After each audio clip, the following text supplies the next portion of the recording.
ನಾವು ನಿಮಗೆ ತಿಂಗಳಿಗೆ 5 ಕಿಲೋ ಅಕ್ಕಿನೋ ಮತ್ತೇನೋ ಕೊಡ್ತೀವಿ, ಊಟ ಮಾಡ್ಕೊಂಡು ದುಡ್ಕೋತ ಕೂಲಿ ಆಗಿದ್ಕೊಂಡು ಹೋಗಿಬಿಡೋದು. ಟಾಪ್ 10%, ಅದರಲ್ಲೂ ಕಾರ್ಪೊರೇಟ್ಗಳು, ಪಾಳೆಗಾರರು, ಬಂಡವಾಳಶಾಹಿಗಳು ಇವ್ರ ಮನೆಯಲ್ಲಿ ಕೆಲಸ ಮಾಡಿಕೊಂಡು ಜೀವನವನ್ನು ಗುಲಾಮಗಿರಲ್ಲಿ ಕಳೆದು ಅನ್ನುವಂಥ ಒಂದು ವ್ಯವಸ್ಥೆಗೆ ಹಾನಿ ಮಾಡಿಕೊಡ್ತಾ ಇದ್ದಾರೆ ಇವರು ಅನ್ನುವಂಥದ್ದು ಮಾಡಿಕೊಟ್ಟಂಗಾಗಿದೆ. ಯಾಕಂತಂದ್ರೆ ನಿಜವಾಗಿಯೂ ವಾಂಚುಕ್ರವರು ಈ ದೇಶ ಕಂಡಂಥ ಅಪರೂಪದ ವ್ಯಕ್ತಿ, ನಿಜವಾದ ದೇಶಭಕ್ತ. ಇದ್ರ 2 ಮಾತಿಲ್ಲ.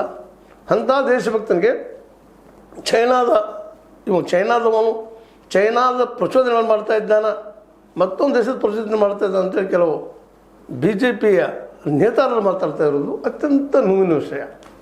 ಯಾಕೆಂದ್ರೆ ತಂದೆ ಆಗಿರ್ಬೋದು, ವಾಂಚುಕ್ರವರಾಗಿರ್ಬೋದು, ಅವ್ರ ಮನೆ ಜನ ಇರ್ಬೋದು, ಲಡಾಖ್ ಪೂರ್ತಿ ಉತ್ತರ ದಂಡೆ ಚೈನಾ ಬಾರ್ಡರ್ ಇದ್ದುಕೊಂಡು ಅತ್ಯಂತ ಚಳಿಯಲ್ಲಿ ಬೆಳೆದಂಥ ಮತ್ತು ತಮ್ಮದೇ ಅಂತ ಸ್ಕೂಲ್ ನಡೆಸ್ಕೊಂಡು ಅಲ್ಲಿ ಬಡ ಮಕ್ಕಳು ಇನ್ನೂ ಭಾಳ ಮಹತ್ವದ ದಡ್ಡ ಮಕ್ಕಳನ್ನು ಶಾಣೆ ಮಾಡುವಂಥ ಒಂದು ಸೂತ್ರವನ್ನು ಲೆಕ್ಕ ಹಿಡ್ಕೊಂಡು ಶಿಕ್ಷಣದಲ್ಲಿ ಹೊಸ ಪ್ರಯೋಗಗಳನ್ನು ಮಾಡ್ತಾ ಇದ್ದಂಥ ವ್ಯಕ್ತಿ.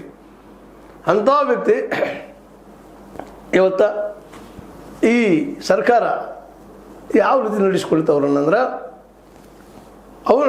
ಅವ್ರಿಗೆ ಹೇಳುವಂಥ ಮಾತುಗಳಿಗೆ ಯಾವುದೂ ಬೆಲೆ ಕೊಡದ ಕೊನೆಗೆ ಒಂದು ನೆಪ ಹುಡುಕಿ ಆ ಮೂಲಕ ಅವ್ರಿಗೆ ಈ ಸತ್ಯಾಗ್ರಹ ಮುರಿಯುವಂಥ ಕೆಲಸ ಮಾಡಿದರು. ಇಂಥ ಕೆಲಸ ಇನ್ನು ಇತಿಹಾಸದಲ್ಲಿ ಬ್ರಿಟಿಷ್ ಮಾಡ್ಬೋದಾಗಿರ್ತೇನೋ.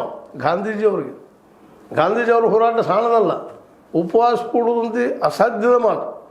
ಅದರಲ್ಲೂ 20-21 ದಿನಗಳವರೆಗೆ ಉಪವಾಸ ಕೊಡೋದಪ್ಪ ಅಂದ್ರೆ ಹುಡುಗಾಟನೂ ಅಲ್ಲ. ಯಾಕಂದ್ರೆ ವಾಂಚುಕ್ರಲ್ಲಿ ಅವ್ರ ತಂದೆಯಿಂದ ಬಂದಂಥ ಒಂದು ಬಳವಳಿ ಅಥವಾ ಹೋರಾಟ ಪ್ರವೃತ್ತಿ, ಅದೇ ಸ್ವತಃ ಅಭ್ಯಾಸಕರು, ಸ್ವತಃದೊಳಗಿದ್ದಂಥವ್ರು ಜ್ಞಾನಿಗಳು, ಅಂಥವ್ರಿಂದ ಮಾತ್ರ ಸಾಧ್ಯದ ಆ ಕೆಲಸ, ಉಳಿದವರಿಂದ ಸಾಧ್ಯ ಇಲ್ಲದ ಮಾತು. ಕೇವಲ ತಮ್ಮ